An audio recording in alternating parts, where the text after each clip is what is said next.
السلام علیکم ورحمۃ اللہ تعالی وبرکاتہ۔ عزیزان محترم، گزشتہ ویڈیو کے اندر میں نے آپ کو بتایا تھا کہ انشاءاللہ آئندہ ویڈیو میں آپ کو تلاوت کے تیار کرنے کا طریقہ بتلاؤں گا۔ تو جب بھی کسی تلاوت کو تیار کرنا ہو، سب سے پہلے آپ کسی رکوع کو چنیں، آپ نے کس رکوع کی تلاوت کرنی ہے۔ تو جب بھی آپ کسی رکوع کو چن لیں کہ آپ نے کس رکوع کی تلاوت کرنی ہے، تو سب سے پہلے الگ کمرے میں بیٹھ کر، جہاں پہ خاموشی ہو، کسی قسم کا کوئی شور شرابہ نہ ہو، الگ کمرے میں بیٹھ کر آپ سب سے پہلے اس رکوع کا مشق کریں، اس رکوع کی مشق کریں۔ مثال کے طور پر آپ نے تلاوت کرنی ہے، یہ 7ویں پارے کا سیکنڈ لاسٹ رکوع ہے، ان اللہ فالق الحب والنوا۔ اس رکوع کی آپ نے تلاوت کرنی ہے۔ آپ سب سے پہلے الگ کمرے میں بیٹھ کر اس رکوع کی آپ خود مشق کریں، اور مشق کا انداز آپ کا یہ ہونا چاہیے کہ جس طرح میں سٹیج کے اوپر پڑھ رہا ہوں اور میرے سامنے تو لوگ سن رہے ہیں، اور جس طرح پھر اپنے کمرے میں پڑھیں گے نا، اسی طرح سٹیج کے اوپر آپ نے پڑھنا ہے۔ تو یہ نہ ہو کہ بندے بندے ہوتے ہیں اور گوبھی گوبھی، یہ نہیں۔ الگ کمرے میں بیٹھ کر آپ اتنی مضبوطی سے پڑھیں کہ سٹیج کے اوپر جا کر وہ خوف نہ رہے آپ کو، ٹھیک ہے۔ تو جس وقت آپ اس رکوع کو پڑھ لیں، اس کی آپ مشق کر لیں، پھر اس کا اگلا سٹیپ یہ ہوتا ہے کم از کم 5 یا 6 طریقوں سے تلاوت کو تیار کر کے سٹیج کے اوپر جائیں۔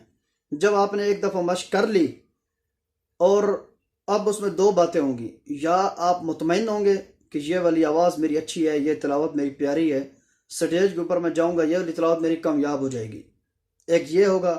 دوسرا یہ ہے کہ آپ پڑھ لیں گے، لیکن تو مشق کرنے کے بعد آپ خود مطمئن نہیں ہوں گے کہ نہیں یار میں نے زور بہت زیادہ لگایا، میرا سانس ٹوٹتا رہا اور آخر میں جا کے آواز پھٹ گئی بہت زیادہ، آپ مطمئن نہیں ہوں گے۔ پھر اس کا اگلا سٹیپ یہ ہوتا ہے کہ آپ وہ رکوع سوچیں کس کس قاری نے تلاوت کی ہے، انٹرنیٹ موجود ہے یا نہیں۔ اگر انٹرنیٹ موجود ہے تو آپ دیکھیں کہ شیخ عبدالباسط نے اس رکوع کی تلاوت کی ہے یا نہیں کی، شیخ صدیق المنشاوی اس رکوع کی تلاوت کی ہے یا نہیں کی۔ آپ کم از کم 2 سے 3 قراء حضرات کو آپ سنیں، صرف تلاوت ان کی سنیں، اور ان کو یہ دیکھیں۔ اکثر جو بڑے بڑے پرانے مصری قراء حضرات ہیں نا، ان کے رکوع آپس میں ایک اور ان کے وقوف آپس میں ایک دوسرے کے ساتھ ملتے جلتے ہوں گے، آپ تجربہ کر کے دیکھ لیں۔ اکثر و بیشتر ان کے جو وقف کرنے کی جگہ ہے آپس میں ملتی جلتی ہوگی۔ آپ کسی ایک قاری کو اچھی طرح سنیں، اور انہوں نے جس جس جگہ پہ وقف کیے وہ آپ مینشن کریں کہ میں نے کس جگہ پہ وقف کیا اور یہ قاری صاحب نے کس جگہ پہ وقف کیا۔ تلاوت کو انتہائی انہماک کے ساتھ سنیں، انتہائی توجہ سے، دھیان آپ کا دائیں بائیں نہ ہونا پائے۔ تو جس وقت قاری صاحب تلاوت کر لیں، آپ کو تلاوت اگر اچھی لگی ہے، آپ سمجھتے ہیں انہوں نے تلاوت بہت پیاری کی ہے، تو اب جس وقت تک آپ سٹیج کے اوپر تلاوت کرنے کے لیے نہیں جاتے، اسی کو بار بار سنیں، بار بار سنیں، اور بار بار سننے کے ساتھ جیسے فرصت میرے ساتھ گنگنائیں بھی، گنگنائیں ساتھ ساتھ۔ یعنی وہ قاری صاحب آگے آگے، مثال کے طور پر شیخ عبدالباسط نے بسم اللہ بہت زیادہ بلند آواز سے پڑھی، بسم اللہ الرحمن الرحیم، یہ میں گلے کو دبا کے پڑھ رہا ہوں، اس وقت بند کمرے میں ہوں کہ آواز بہر جائے، لوگ گناہ گار نہ ہو، گلے کو دبا کے میں نے بہت زیادہ بلند آواز پڑھا، بسم اللہ الرحمن الرحیم۔ مثال کے طور پر شیخ عبدالباسط نے اس طرح پڑھا، آپ لو آواز میں پڑھیں، بسم اللہ الرحمن الرحیم۔ جس وقت تک سٹیج کے اوپر آپ نہیں جاتے، اس تلاوت کو آپ سنتے رہیں، بار بار بار بار سنیں، اور جس جگہ پہ اس نے وقف کیے ہیں انشاءاللہ شیخ صدیق المنشاوی یا شیخ عبدالباسط زیادہ سے زیادہ لمبے سانس نہیں پڑھتے جو بندے کے قابو سے بالکل باہر ہوں، 1.5 سے 2 لائنیں قاری کے لیے پڑھنا کوئی مشکل نہیں ہوتا۔ تو جس جگہ پر وہ وقف کریں، ایک تو آپ کم از کم ان کے 2 سے 3 وقوف پکے یاد رکھیں جو ہر تلاوت کے اندر آپ نے وقف کرنے ہوتے ہیں۔ رٹا مارے ان کو، اچھی طرح رٹا مارے۔ ایک تو وقوف کو رٹا مارے، ہر تلاوت کے اندر وقف کرنے آپ نے۔ اور نمبر دوسرا یہ ہے کہ وہ سنتے رہیں بار بار۔ اس کی وجہ سے سٹیج کے اوپر دیکھنا، جیسے آپ تلاوت کریں گے نا، 100% اگر آپ کی تلاوت کامیاب نہ ہوئی نا تو کم از کم 70 سے 75% تک تلاوت آپ کی کامیاب ہو جائے گی۔ ان کو سن سن کے ان کی آواز کا ایک نقشہ آپ کے دماغ میں بیٹھ جائے گا۔ اور اب اس کے بعد کیا کرنا ہے؟ جب آپ تلاوت کر لیں گے، وہ تلاوت آپ نے ریکارڈ کرنی ہے۔ ریکارڈ کریں اس تلاوت کو۔ اس کو جس وقت آپ ریکارڈ کر لیں تو بعد میں سنیں کہ شیخ عبد الباسط نے بھی یہ مائک کے اوپر پڑھا تھا اور میں نے بھی مائک کے اوپر عوام کے سامنے پڑھا۔ ان کے پڑھنے میں اور میرے پڑھنے میں فرق کیا ہے؟ دونوں تلاوتوں کو آپ ججمنٹ کریں۔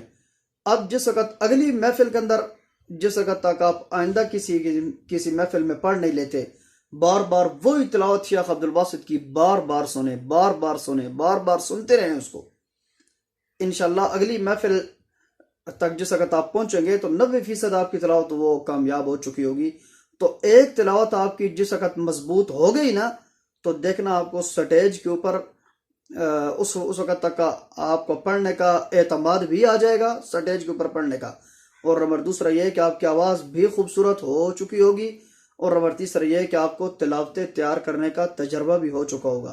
جس طریقے سے میں نے آپ کو بتایا، اس طریقے سے ذرا آزما کے دیکھیں، انشاءاللہ چند ہی دنوں بعد آپ کو فرق محسوس ہوگا اور آپ انشاءاللہ بہترین قاری بننے کے سفر کی طرف گامزن ہوں گے۔ تو میری دعا ہے، آپ قرآن کریم کی اگر سچے دل کے ساتھ محنت کر رہے ہیں، اللہ تعالیٰ آپ کو ایسا بہترین قاری بنائے، آپ کا ثانی اس دنیا میں کوئی نہ ہو۔ اللہ تعالیٰ آپ کا حامی و ناصر ہو۔ اپنی خصوصی دعاؤں میں اپنے بھائی کو یاد رکھا کریں۔ میں بھی ابھی مکمل قاری بن نہیں سکا، بس کوشش کر رہا ہوں۔ اللہ تعالیٰ ہماری کوششوں کو اپنی بارگاہ میں قبول کرے اور آخری وقت تک ہمیں قرآن کریم کے ساتھ چمٹائے رکھے۔ اور قاری بننے کے لیے تو یقیناً بہت زیادہ جستجو اور محنت چاہیے ہوتی ہے۔ تو میں بھی لگا ہوا ہوں اور میں چاہتا ہوں کہ جو باتیں میرے تک پہنچی ہیں ایک ایک کر کے میں آپ تک پہنچانے کی اور آپ کو سمجھانے کی کوشش کروں۔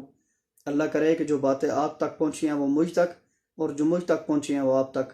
اللہ تعالیٰ ہم سب کے لیے عمل کے راستے آسان فرمائے۔ السلام علیکم ورحمۃ اللہ وبرکاتہ۔ آپ کی دعاؤں کا طلبگار ابو بکر حیات۔